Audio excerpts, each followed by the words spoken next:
cuenta la fábula de una niña que fue corriendo a su papá. Su papá estaba leyendo el periódico, como hacemos todos los hombres cuando estamos leyendo. Prestamos atención al periódico. Y la niña lo mira y le dice: papá, quiero hacerte una pregunta. El padre saca la mirada del periódico, la mira, le dice: dime qué quieres saber. La niña le dice: papá, ¿cómo vienen los niños a este mundo? 7 años. 7 años y le estaba preguntando una pregunta con una altura. Entonces él, con el periódico en la mano, mirándola atentamente, muy sabiamente le dijo estas palabras. No sé, preguntale a tu mamá. Así que la niña fue corriendo a donde estaba la mamá y le dice: mamá, dime, le dijo la mamá, ¿cómo vienen los niños al mundo? Así que la mamá le dijo: bueno, no le iba a dar una clase de anatomía y de sexualidad a esa edad. Le dice: mira, yo fui al jardín de nuestra casa cuando quisimos tenerte, corté la flor más hermosa, la flor más bella y la más grande. La traje a la mesita de luz, abrí el cajón, puse la flor y lo cerré. Al otro día, cuando fui a abrir el cajón, ¿a qué no sabes? Estabas tú al lado de la flor. ¡Ah!, dijo la niña maravillada, salió corriendo al jardín y quiso repetir la historia. Así que cortó la flor más grande, la flor más hermosa, vino a su habitación, abrió su cajón de luz y puso la flor en el cajoncito. Lo cerró y se fue muy ansiosa a descansar. Al otro día, cuando rayaba el alba, cuando el sol, los rayos entraban por la ventana de su habitación, abrió contenta el cajón de luz y al lado de la flor había una cucaracha. Así que la tomó en la mano y dijo: ay, qué fea que sos, pero no te mato porque sos mi hija. Así que la tuvo una semana cuidándola hasta que finalmente la cucaracha falleció. En la mente de muchos cristianos, normalmente vemos este patrón de vivir como una cucaracha. De pensar que, claro, Dios tiene grandes planes para los grandes siervos de Dios. Aquellos que admiramos desde chicos o por providencia de Dios cuando te convertiste a Cristo. Pero que eso no sucede con los comunes, con los normales, con los ustedes o los yo. Eso sucede con grandes jerarcas o jerarquías de parte de Dios, que Dios los bendice, les multiplica, pero a nosotros Dios solamente nos da algunas promesas y luego vivimos como cucarachas dentro de una sociedad y dentro de un sistema que tarde o temprano nos va a terminar atrapando y queriendo llevarnos hasta ellos. Hablo de esto porque este pensamiento estuvo arraigado mucho tiempo en mi vida, pensando que, claro, Dios no tiene grandes aspiraciones para Marcos. Dios no tiene, eso lo dejo para otras personas que tienen habilidades, talentos y dones. Pero no para Marcos Bustos, que ¿quién es Marcos Bustos? Ahí en Chingolo, en Lanús, una persona normal, una persona común y corriente que no aspira demasiado. Una persona con mente de cucaracha. Cristianos que en esta pandemia han reafirmado: viste, Señor, yo era una cucaracha, no me merezco bendiciones de vos, porque me quedé sin empleo, porque no tengo recursos, porque no sé qué hacer. Cristianos que en vez de abrir su mente, la cierran y limitan el mover de Dios. Lo limitan porque no pueden ver las bendiciones. Porque las bendiciones podrían pasar por adelante de ellos y ellos ni se dan cuenta. De hecho, ni las toman. Ni las adquieren, ni las agarran, ni dicen amén a tu palabra.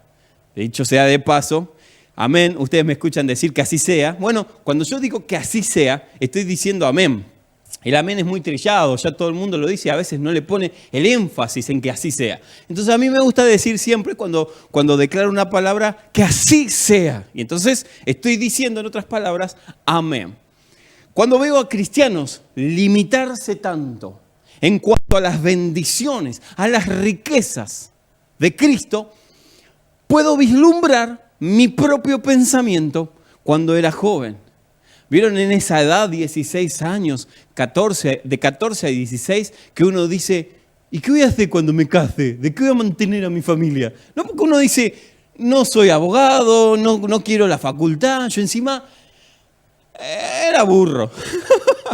En la escuela no tenía las mejores calificaciones, entonces yo ya veía ¿qué voy a hacer de mi vida? O sea, no tenía planes y encima no quería hacer una carrera de diplomatura ni una carrera universitaria. Yo decía, si me va mal en matemática, lo último que voy a hacer es ir a estudiar ingeniería. Si no quiero saber nada de historia, no toco un libro, ¿qué me voy a ir a meter una carrera de historia? Entonces no tenía aspiraciones, o por lo menos no tenía grandes aspiraciones. Y decía, ¿cómo voy a mantener una familia? No me voy a casar nunca. Porque cuando me case le voy a decir, ¿qué tenés para ofrecerme? Nada. Vamos a vivir por fe. Pero ese pensamiento hoy lo sigo viendo en el siglo XXI y con tantos oradores que hablan de parte de Dios, sigo viendo un pensamiento retrógrado al pensamiento de una cucaracha, que pensamos que las bendiciones solamente las adquieren cierta élite de cristianos. Y los demás sobrevivimos. Como decía una canción allá en antaño, vive y sobrevive, ¿no? Así vivimos algunos cristianos. La promesa de Dios es que no debemos limitarlo a Dios. Claro, alguien puede pensar, pero Marcos, ¿cómo vamos a limitar a Dios si Dios es omnipotente, es omnisciente, es omnipresente? El hombre no puede limitar a Dios. Aunque a los méritos de salvación y de gratitud es real, nosotros no podemos limitarlo a Él. Pero sí con nuestra escasez de fe o con nuestra paradoja de pensamiento, nosotros detenemos su mover en nuestra vida. Por ejemplo, Él nos quiere bendecir, pero nosotros pensamos que no somos aptos para recibir una bendición de Dios, por lo cual, aunque Él dé o mande o envíe la bendición, no llega hasta nosotros, porque en el medio de nuestra oración y de la respuesta de Dios hay una interferencia. Esa interferencia es la que a nosotros nos puede mover a pensar que nosotros no jugamos en la primera división del reino celestial, que nosotros no estamos aptos para recibir una recompensa de Dios. Y entonces hace que esa bendición, esa sobreabundancia de gracia de parte de Dios se quede estancada en un punto. Soy recurrente en esto porque alguna vez prediqué de esto. Yo me imagino, no está en la Escritura, pero sí hay un texto que fundamenta mi ilusión en cuanto a esto. Que cuando vaya al cielo va a haber un gran galpón, ¿no? Como tenían antes para guardar el trigo. Y entonces el Señor me diga, ¿ves aquella bendición que quise darte? Sí, qué buena. Bueno, no la quisiste. Quedó ahí archivada en el granero celestial. ¿Y ves aquella? ¿Ves cómo te iba a usar? Sí. Y bueno, quedó ahí, porque tampoco tuviste el valor, tenías una mente tan chata que no querías tomarte el riesgo de aceptar esa bendición. Y por consecuencia no las tuviste, quedaron en el granero.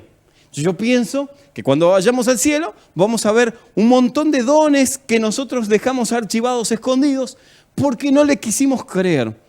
Tuvimos miedo, mente chata, lo que fuese, pero no quisimos adquirir esas bendiciones. Por eso es que en esta mañana Dios me mandó a darte un consejo. A que abras tu mente. En estos minutos que vamos a hablar el consejo, vamos a ver el consejo de parte de Dios, a que expandas tu mente. De todo prejuicio, de todo lo que te contaron y te dijeron que era Dios. Quiero que resetees tu mente y que me escuches con una mente reseteada. Con una mente abierta para que puedas recibir el consejo de Dios. No voy a hablar de la nefasta predicación de prosperidad que muchas veces polula por ahí. No, quiero hablar del consejo de Dios para los hijos, los que se fajan, los valientes que adquieren las promesas de Dios. Salmos 78, 41, en una versión viejita dice, de Reina Valera, y volvían y tentaban a Dios. Y le ponían límites al Santo de Israel. ¿Se le puede poner límites a Dios? No en su poder, no en su deidad, no. Pero ¿se le puede poner límites en la operación de Dios en tu vida? Sí. ¿Le puede usted poner límites a una promesa? Usted le puede poner límites a una bendición de parte de Dios. ¿Y cómo es esto, Tospar? Bueno, quiero adentrarme para que me pueda dar a entender en todo el consejo y que al final de este sermón todos podamos concluir en que Dios tiene grandes promesas aún en medio de esta pandemia. Aún en medio de esta pandemia Dios tiene gran propósito con tu vida que me estás mirando del otro lado. A ti te digo, Dios tiene un propósito en esta pandemia con tu persona, con su vida. Venimos de esa escuela donde a nosotros nos decían, bueno, si quedé sin trabajo, y me acuerdo que yo lo he vivido en carne propia. Que si te quedabas sin trabajo decían, y bueno, capaz que Dios quiere que viva por fe. Así que no salían a buscar empleo. Se quedaban en esa auguria de falta de fe, porque en realidad es no tomar el toro por las astas, en realidad es no tomar la bendición. Y decían, bueno, pero hasta que Dios no me mande el laburo, como que Dios te va a traer el trabajo. Te va a venir un empresario a golpear tu puerta, tocaba el timbre y decía, sí, vengo de parte de Dios a darle el trabajo que estaba esperando. Y he visto cantidad de personas estar sentadas por meses, no tirar un currículum, no ir a golpear una empresa, hasta que Dios me manda. Y si Dios no me lo manda, pasaban meses. Y le decías, che, ¿por qué no te animás? Vamos a hacer algo, vamos a golpear alguna puerta. ¿Quién sabe Dios la abra? No, porque si es de Dios el trabajo, Dios me lo enviará. ¡Wow!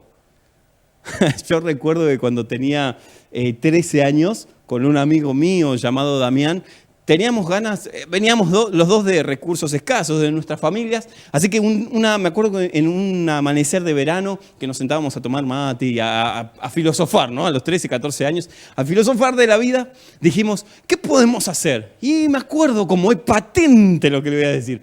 Bueno, me dice, salgamos a cortar el pasto.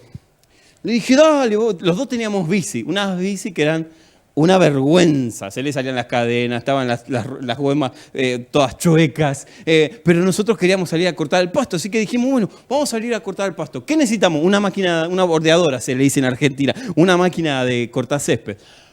Y entonces dijimos, bueno, yo no tengo, le dije, pero mi hermano tiene, le voy a pedir prestado. Así que le pidió prestado al hermano una nuevecita. Y salimos los dos contentos al otro día a cortar el pasto. Mamá me dijo, ¿qué vas a hacer? Dijo, voy a trabajar. ¡Oh!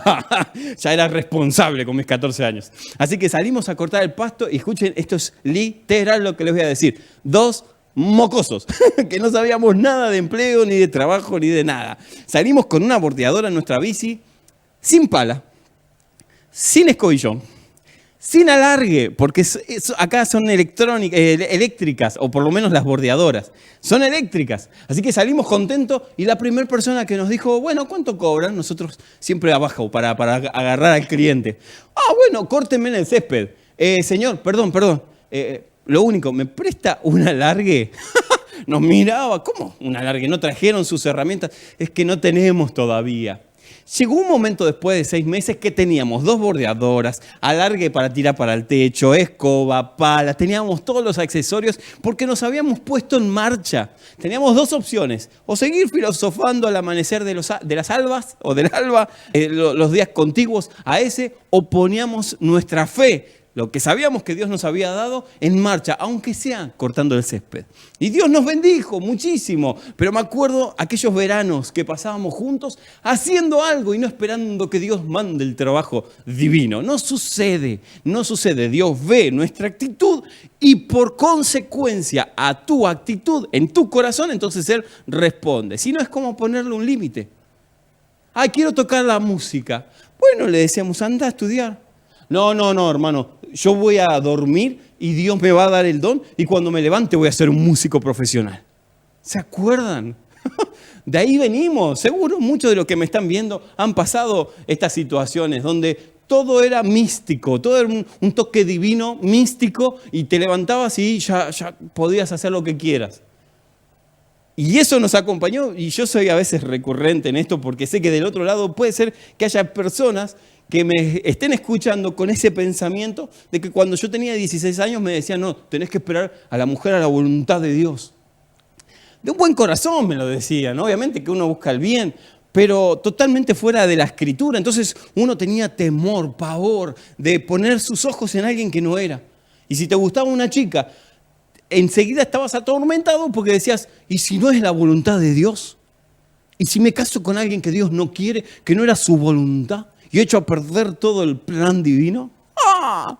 Así me decían a mí. Y yo crecí con eso. Entonces digo y saco carga de la persona que del otro lado, quién sabe, tiene ganas de tirarse a la pileta. y dice, no, pero tengo miedo que no será la voluntad de Dios. Ese pensamiento hace que el texto de Pablo a la carta de los Corintios quede por tierra o quede echado por tierra. ¿Por qué? Porque él dice, miren, si no tienen el don de continencia, mis amados, cásese. Otra vez, si no tenés el don de quedarte solo y de no necesitar de una pareja, entonces cásate, porque si no te vas a andar quemando por la vida. Ahora, no dice el texto, bueno, si usted tiene el don de continencia, espere a la voluntad de Dios, que Dios se la mandará por la chimenea el 24 de diciembre. Y cae, ¿no? No dice eso, tenés que hacer cosas. ¿Cómo que Tosparí? Bueno, arreglate, perfumate, enviale flores, una carta a la antigua, acotejala, hace algo que le impacte. Y si te dice que no, no pasa nada. Por lo menos ya tenés una respuesta y seguirás buscando por otro lado. Pero para buscar la voluntad de Dios, nosotros necesitamos entender que la voluntad de Dios en nuestra vida es otra cosa. No decidir con quién me voy a casar. Con eso tenés que tener sabiduría, buscar una persona que realmente te atrape, no solamente en lo físico, sino en su corazón, y saber que por lo menos van hacia la misma dirección. No es que uno quiere trabajar con los niños y la otra se quiere ir a África a trabajar de misionera. No, que tienen lo mismo en común. Entonces van a andar bien. Van a andar bien por la vida. No me quiero ir de tema porque enseguida me voy, pero les quiero contar algo. En la India es uno de los países más ricos del mundo en cuanto a ganadería, en cuanto a tierra, como Argentina. Argentina es muy frondosa y tiene muchas riquezas en sí misma. Pero India es uno de los países con más hambruna de la historia en este tiempo, que tienen mucha escasez económica, porque ellos, y no es por su tierra, porque ellos decidieron vivir de una manera interponiendo las reglas religiosas antes que la abundancia económica que Dios les puede dar a través de la tierra. O sea, que ellos son un país sumamente rico en fortalezas económicas o en fortalezas de tierra, de alimentos y demás, pero están sumergidos en la pobreza por la religiosidad que ellos mismos levantaron. Por ejemplo, se están muriendo de hambre, ven la carne caminando por la calle y no la tocan. ¿Por qué? Porque ellos consideran que la vaca es un ser divino y que tiene alrededor de 300 dioses, más o menos. Entonces comen animales de inferior condición, no sé, como el perro, la cabra, animales que se pueden comer, porque de alguna manera el hindú tiene ese pensamiento de decir, si yo nací pobre no tengo que hacer nada para cambiar mi situación. Pobre nazco y pobre muero, porque ellos creen en la reencarnación, entonces tienen miedo que si cambian o modifican su cosmovisión de vida, entonces después se van a reencarnar, no sé, en un ser inferior, en algo abstracto y déspota, como no sé, una serpiente o un murciélago. En cambio, si ellos aceptan su estilo de vida o cómo vinieron al mundo, entonces van a reencarnarse en una vaca o en un ser superior. Ese es el pensamiento hindú. Ahora, no es muy diferente al pensamiento del latino, del argentino, ¿no? Que el argentino dice, bueno, ¿para qué me voy a poner a estudiar si así nací en esta familia y me voy a morir así? Y ese pensamiento lo traemos a la iglesia también. Y bueno, ¿cómo Dios me va a bendecir si yo no tengo recursos? Mirá de dónde vengo. Y eso lo traemos y lo apropiamos y lo creemos dentro de la iglesia. No aspiramos a profesionalizarnos, a tener un título, porque decimos, no, eso es mundo. Porque cuando yo era joven, cuando alguien quería ser abogado, ¿sabes lo que le decían? No puede ser abogado porque va a defender a personas impías, va a defender a personas que son ladrones, asesinos. Dios, eso no es de Dios, te decían. Ah, bueno. Bueno, voy a ser doctor. Hermano, ¿que no cree en el poder divino de la sanidad divina? ¿No cree que Dios puede hacer un milagro y sanar a la gente? ¿Que la tiene que andar ocultando o tiene que andar dándole medicamentos? Sí, es verdad. Bueno, quiero ser arquitecto, le decía. ¿Para qué? Para armar mansiones, casas grandes y que después el anticristo se las quede. Sí, también. Entonces vos decías, bueno, quiero ser actor, quiero llevar el evangelio. En ese lugar donde hay droga y depravación sexual, en esos lugares te querés rodear, ojo que se te va a pegar. Entonces, ¿qué te motivaban a hacer? A estar dentro de la iglesia, encerradito de lunes a domingo, sirviendo en un montón de ministerios, y el mundo siguiéndose perdiendo porque nadie se quiere empatizar o se quiere arriesgar a contaminarse, entre comillas, y llevar el evangelio. Ser sal, donde debíamos ser sal. No, nosotros éramos luz dentro de las luces. Nosotros éramos sal dentro de los aleros. El otro día estaba hablando con el productor y le decía, imagínense en un mundo diferente, en donde el cristiano, su ministerio no sea dentro de la iglesia. Antes de que se cambien de canal, déjenme avanzar y les explico. Imagínense en un mundo donde cuando le preguntes a un cristiano, ¿y cuál es tu ministerio? ¿En qué ministerio trabajas en la iglesia? Yo cuando entro a la oficina, porque soy abogado, cuando entro a la oficina, empiezo ahí mi ministerio. ¡Wow! No, yo soy músico profesional, así que cuando me invitan a hacer algún tema, me pagan porque ese es mi... No importa si son cristianos o no cristianos. Cuando yo entro al set de grabación, ahí yo empiezo mi ministerio. ¡Wow! O al enfermero. El enfermero que cuando pisa el hospital dice, ahí empecé mi ministerio. Ahí acabo de arrancar mi ministerio. ¿Qué mundo tendríamos? ¿Cómo estaríamos conquistando y impactando si el ministerio dejara de estar dentro de las cuatro paredes? No digo con esto, Tospar, ¿querés decir que entonces no vamos a tener más ministerios? No, Puertas Abiertas tiene sus ministerios. Pero digo, cuando el ministerio nada más es una actividad dentro de la iglesia y cuando tu ministerio prioritario es donde Dios te puso. Al abogado dentro de su agenda de abogacía con sus colegas, al doctor dentro de su aparato de doctores, al actor dentro de un sinfín de motivaciones para poder llevar la luz de Cristo, al ingeniero dentro de otros ingenieros, al arquitecto armando casas y llevando la luz. Que cada uno de nosotros, de los que me están mirando, cuando vaya a su mañana, los que puedan salir, digan, ahora entré a mi ministerio.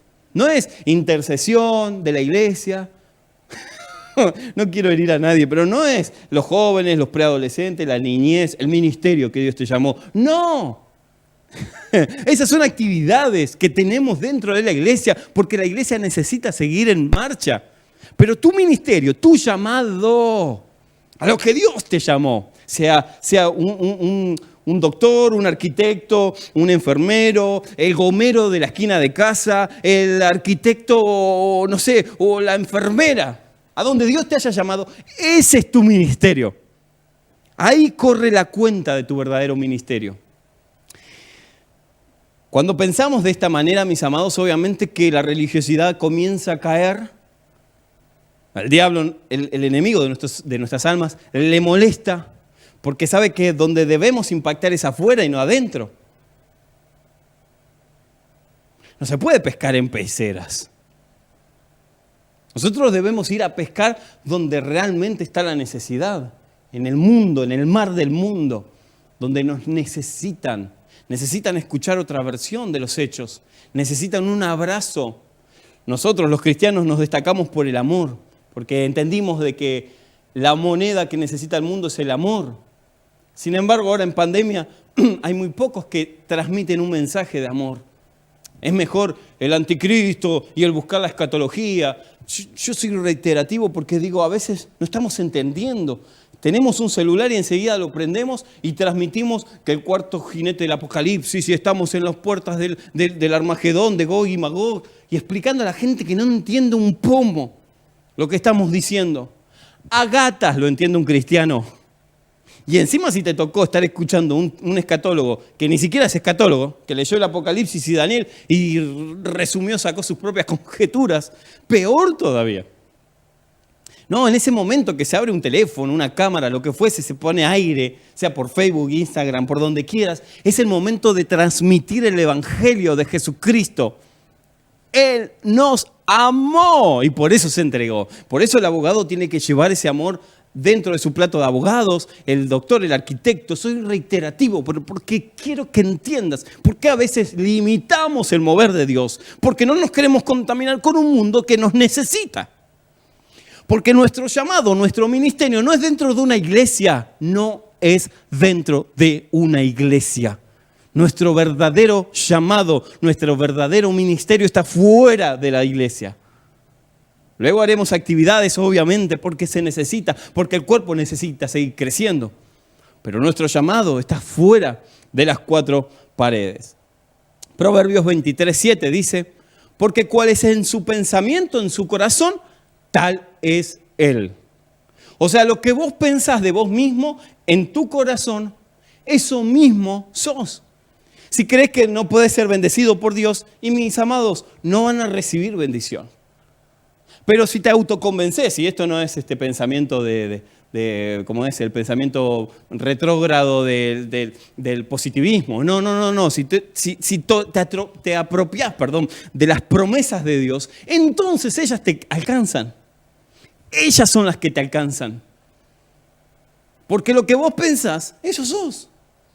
Si vos pensás que sos un hijo bendecido de Dios, y mis amados, los envidiosos te van a ver cómo Dios te bendice y van a reventar de la envidia. ¿Porque Dios tiene preferidos? No, Dios no tiene preferidos. Pero sí tiene hijos que se arriesgan. Y los que se arriesgan, la ley de la siembra, y siembran en su reino, ¿qué reciben? Recompensa, su cosecha. No podemos evitar este principio divino. Si tú no siembras, no esperes recibir nada a cambio. No te sientes a la vera del camino, en tu reposera, a decir, ay, cuando Dios me enviará una bendición de los cielos. ¿Por qué no vas a recibir bendición? Porque limitamos a Dios. Porque vemos a las vacas caminando enfrente de nuestros ojos y no las comemos. Pobres veganos que me estén escuchando. Es una metáfora solamente, por favor.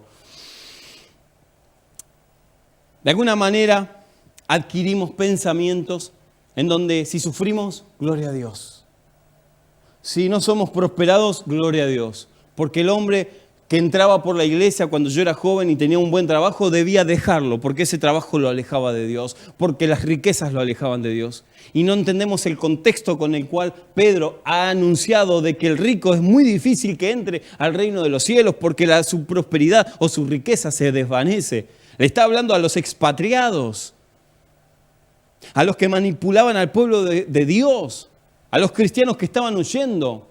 A ellos le dedicó la carta y dijo, si sus jefes que auguran tantos recursos y polulan y están por todos lados y tienen tantas riquezas, quédense tranquilos porque tarde o temprano esa riqueza se le va a ir. Pero pensamos que eso está hablando a los cristianos. ¿Le está diciendo a los cristianos que son prósperos o a los cristianos que tienen riquezas? No, están fuera de contexto.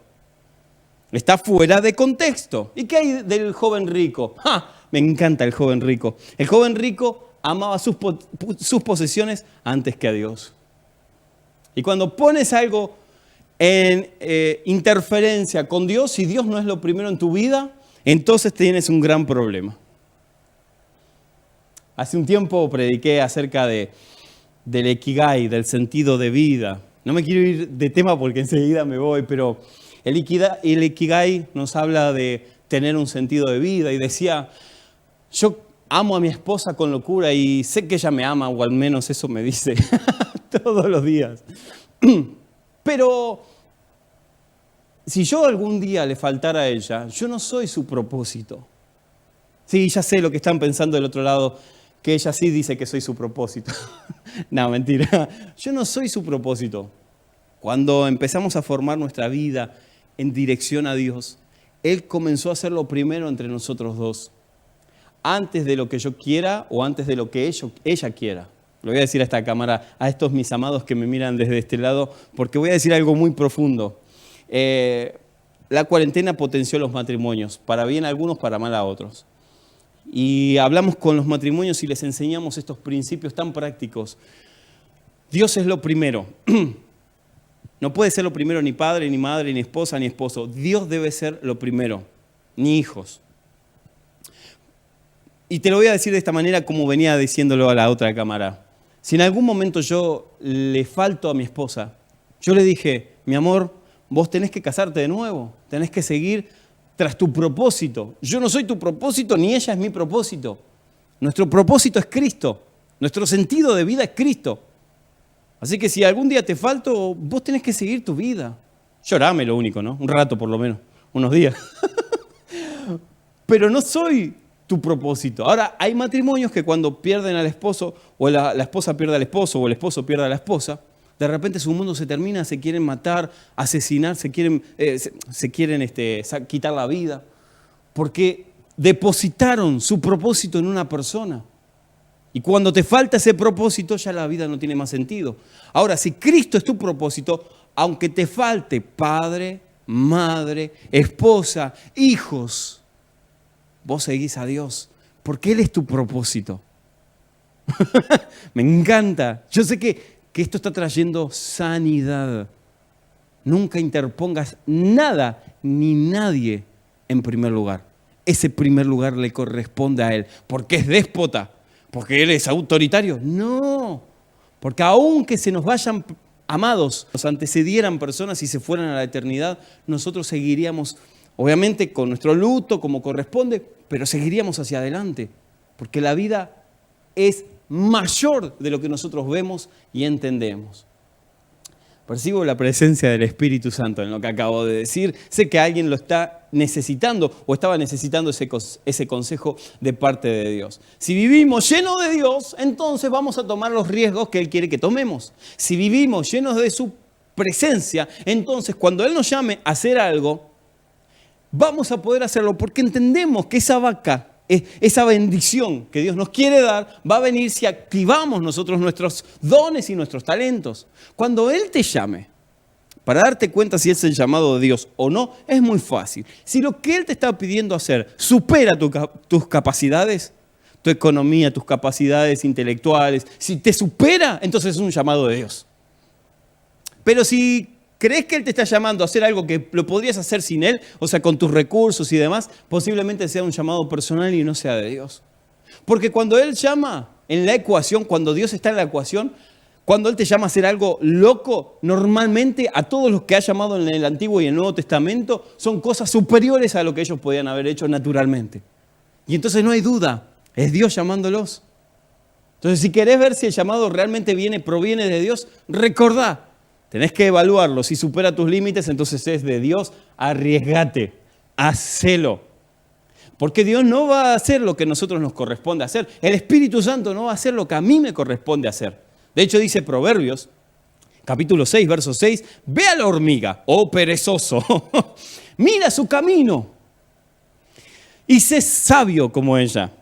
Prepara en el verano su comida y la recoge en tiempos de la siega. Su mantenimiento. Perezoso, ¿hasta cuándo has de dormir? ¿Cuándo te levantarás de tus sueños? Normalmente se dice que si tu sueño no se cumple y sucede mucho tiempo, o sea, es largo, es porque todavía estás durmiendo y no te levantaste a cumplirlo. Mira lo que dice, mira la hormiga. No puede ser que una hormiga sea más sabia que los hijos de Dios. Pero tenemos que aprender de la hormiga. Mis amados, hay una ley divina, la acabé de decir, lo que el hombre siembra, eso recoge. Y no podemos cambiar esta virtud divina, esta ley divina. Dios no va a hacer lo que nos corresponde hacer a nosotros. Lo que pasa es que hay tantos esperando que Dios le baje la bendición. Y Dios andan caminando las vacas y no las tomamos. Creemos que otra persona puede ser próspera. Hay personas que en este tiempo de pandemia lloran. Y otros que venden pañuelos. ¿A qué no saben quién es bendecido de los dos? Porque hay que hacerlo, hay que arriesgarse. Esta semana alguien hablaba conmigo y me decía, no sabes, estoy esperando el momento porque creo que Dios me está llamando ya a abrirme y a armar mi propia empresa. ¿Saben qué le dije? Hácelo, créele a Dios. Y si no funciona, ¿cuál es el problema? Si Cristo está en tu barco, ¿qué va a salir mal? Es como tirarte una pileta profunda y no sepas nadar, pero te tires con un salvavidas. Si no aprendes a nadar, quédate tranquilo, que igual tenés el salvavidas. Esto es lo mismo. Cuando Dios te está llamando a hacer algo mucho más grande de lo que vos podés hacer naturalmente, créele. Porque es Dios. Aún en una empresa, en un microemprendimiento, hay personas que comenzaron a hacer cosas locas, vender picadas, y le va de maravilla. que capaz que en tiempos normales si lo hubiesen hecho no hubiese funcionado. Pero Dios le dijo, si crees te lo doy. Y ellos le dijeron, te creo, Dios. Y ahí están prosperando, parte del equipo pastoral. Entonces, si Dios te llama, emprende, arriesgate, hacé tu ministerio. Si Dios te está llamando a enseñar la palabra y amás hacerlo, anda a hacerlo. No importa lo que sea. No es tiempo para perder. Si hay algo que nos está enseñando esta pandemia, mis amados, es que el tiempo se ha cortado.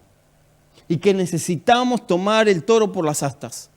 Necesitamos hacer lo que Dios nos mandó a hacer. No pierdas el tiempo. Te lo digo una vez más. No pierdas el tiempo. Hacelo, arriesgate, programalo, proyectalo. Ponelo en marcha. Porque posiblemente Dios está preparándote para algo mayor. Quiero cerrar. Nuestros recursos y economías no dependen del sistema de este mundo. Sea de donde me estés escuchando, una provincia de Argentina o del otro país, te quiero decir que tus recursos no dependen del gobierno de turno. Que tus recursos dependen del ser divino, de los fondos celestiales, no de la ONU, no del Fondo Monetario Nacional ni universal. No, tus fondos son divinos. Y si recurres a ellos, entonces Dios te los da. ¿Qué más quiere Dios? Él dejó en su palabra, ustedes no van a pedir prestado, ustedes prestarán y no van a pedir prestado. ¿Qué más que en un tiempo de crisis como el que estamos viviendo sean los cristianos los que den recursos? Sean los cristianos los que provean trabajo. ¿Qué más quiere Dios? Seamos un testimonio, seamos sal, que otras empresas están en quiebra y que vos empezando a hacer algo ahí despacito de repente crezca. Y que le des de comer no a 150 personas, a miles de familias. ¿Qué más quiere Dios? Pero no podemos ver la vaca y salir corriendo. No es de Dios, no es de Dios. No, toma la vaca, mira la hormiga. Y ponte en línea su sabiduría. Es tiempo de actuar en la pandemia. No es tiempo de descansar, de seguir durmiendo. Es tiempo de actuar. Dios te lo está diciendo a vos que me estás escuchando, a usted que me está sintonizando. Es tiempo de actuar. Y veas los milagros y la providencia divina de Dios. Lo que tal piensa en su mente, en su corazón, eso es. Si piensas que sos un desgraciado, una cucaracha, una persona que no tiene el favor de Dios, eso vas a hacer. Pero si piensas que eres un privilegiado porque la presencia de Dios, los fondos divinos están a tu disposición, no vas a pedir prestado, vas a prestar en este tiempo de pandemia. Y Dios te va a usar. Y los demás van a reventar. Pero es parte. Charles Spurgeon, el príncipe de los predicadores, dijo una vez, yo no quiero ser un predicador más. Su propósito de vida era predicar el evangelio, era comunicarlo. Y él dijo, yo no quiero ser un predicador más. Yo quiero vivir en la sobrenaturalidad de Dios. Y cuando se desafió a tomar esa palabra de vivir en la sobrenaturalidad de Dios, su ministerio fue un impacto mundial. De hecho, por eso se reconoce que fue el único predicador que tiene más sermones que nadie en la tierra. Ha predicado ante miles de personas que todavía jamás nadie lo ha igualado. Charles Spurgeon, porque le creyó a los fondos divinos, a los dones que venían del cielo. Necesitamos mirar, redireccionarnos a lo que Dios nos ve, a cómo Él nos identifica, a cómo Él nos trata. Y poder tomar la esencia y decirle, papá, ¿qué es lo que ves en mí? ¿Qué es lo que ves en mí? Una vez, hace muchos años, bueno, no tanto, creo que fue hace 5 años, cuando tenía 8 años. Vine llorando de la escuela, me acuerdo como hoy, y mamá estaba cocinando. Vinimos con mi hermano porque íbamos solos, cuando podíamos volvíamos solos, él era mayor, así que él podía traerme. Y le digo, mamá, ¿no sabés? En el colegio me dicen que soy un negro. Y mamá me miró, me dice, no, hijo, porque vieron que las mamás nos dan la identidad. Cuando estás medio ahí, medio papucho, anda a preguntarle a tu mamá y tu mamá te da la identidad. Cuando sos niño y te ponen un pedestal, digo, en un buen pedestal. Entonces yo estaba llorando, mamá, en el colegio me dicen negro. Y ella me miró con ojos de amor y me dijo, mira, técnicamente sos muy blanco para ser negro. ¿Y entonces qué soy? ¿Blanco? Le dije. Y técnicamente para ser blanco estás un poco tostado. En serio. Y entonces, ¿qué soy? Le dije, mamá. Y mira, vos sos trigueño, me dijo. Nunca más me lo olvidé. Ah, ¿trigueño? Sí, sos trigueño, hijo. Y ahí me fui, el trigueño. Me fui. Los próximos días, los nenes me seguían haciendo bullying. Me seguían cargando. Pero cuando me decían, el negro, yo los detenía. ¡Esperen! Mamá me dijo que no soy negro, ni soy blanco. Soy trigueño. Tomá pa' vos. Y no sabían qué decirme, porque que se creía negro, de repente tenía identidad, era trigueño. Así que eso me identificó en toda mi adolescencia también, para decir, no soy un negro cualquiera, soy un trigueño, el señor trigueño. Porque mamá me había dado identidad. Cuando voy a la palabra, encuentro que mi padre me da identidad y me dice quién soy. Me dice si puedo tomar de las vacas que él tiene y pensar como una hormiga y tener ese ministerio tan soñado. Miren lo que dice, con esto termino. Estoy motivado, podría seguir 5 horas hablando de esto, pero dice Proverbios 18:10, torre fuerte es el nombre de Jehová. Torre fuerte es el nombre de tu Dios. ¡Ja! O sea que nada hay que lo mueva a Dios. Es inconmovible. Tu Dios, mi Dios, es torre fuerte. ¿Qué piensa él de ti? A él correrá el justo y será levantado. A él correrá el justo y será levantado. Mis amados, todos los que me miran del otro lado están justificados por la sangre de Cristo, por lo menos los que han creído en Cristo. Y si no, este es un buen momento para decirle, mirá, no sabía que decía todo esto la Biblia o todo esto tu palabra, pero este trigueño, este tostado está hablando de parte tuya y yo quiero creerte, quiero ser justificado, quiero acceder a esas bendiciones que Él cita en tu palabra. Por eso quiero creerte en este momento. A todos los que están creciendo en esta hora, en este instante, y están entregándose su voluntad, su mente y su corazón al Señor, quiero darte esta palabra. Y a todos los que me están mirando y son justificados por la sangre del Cordero, esta palabra es para vos. Si sentiste que te estabas hundiendo, si sentiste que te estabas cayendo, si sentiste que tu economía se derrumbaba, o que las cosas no estaban saliendo como realmente vos estabas queriendo, quiero darte esta palabra de parte de Dios. Jehová es torre fuerte, a Él corre el justo y será levantado. ¡Aleluya! Quiero orar por tu vida y por lo que Dios en esta semana va a hacer con vos y cómo Él te va a levantar. Dios mío.